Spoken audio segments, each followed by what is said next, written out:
Hello. Today I'm going to be talking solo. I'm talking with Terry. As most of you know, I've been active on the new pay versus performance rules required in the proxy. After doing countless of these calculations, I thought I would give my 5 personal recommendations on how to improve these disclosures. Number 1, for newly public companies. As many people know, there are a lot of IPOs or newly public companies that occurred in 2021. And when calculating compensation actually paid for these public companies, the question becomes, when do I first start measuring the fair value of outstanding equity? Is it the beginning of the fiscal year, the registration date, the IPO date? It feels like the trend I'm hearing is for the beginning of the fiscal year, which baffles me on the inconsistencies. First off, this is a period of time when the company is not public.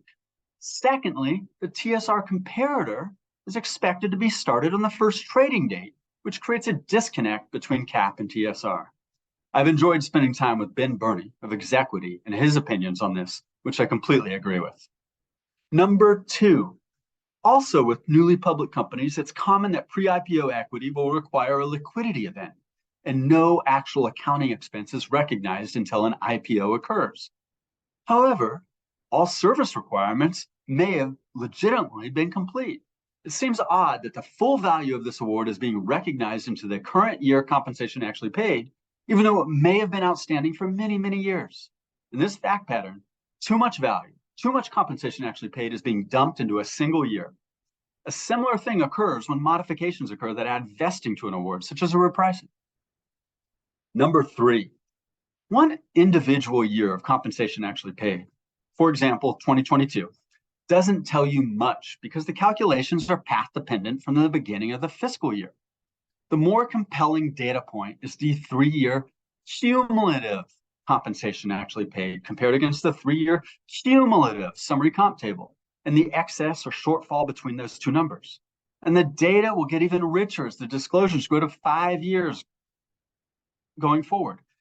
Theoretically, the market rate of pay, the reported pay that's disclosed in the summary comp table, should align with the long-term peer TSR. And excess compensation actually paid to the summary comp table should align with excess TSR returns to your selected peer group. So these rules should require a cumulative, or just a total at the bottom, which is the sum of the individually disclosed compensation actually paid.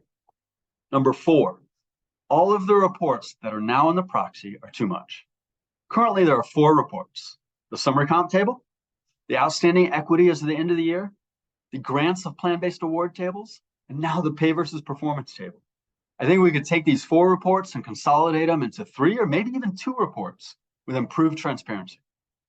And lastly, number 5, more standardization, especially with the reconciliation of the summary comp table to the compensation actually paid.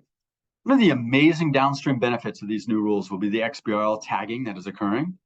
But without more standardization on these disclosures, I'm fearful that it'll be hard to compare one company to another.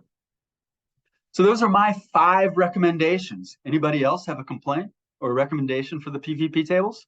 Let me hear about any other suggestions that you might have so we can improve this going forward.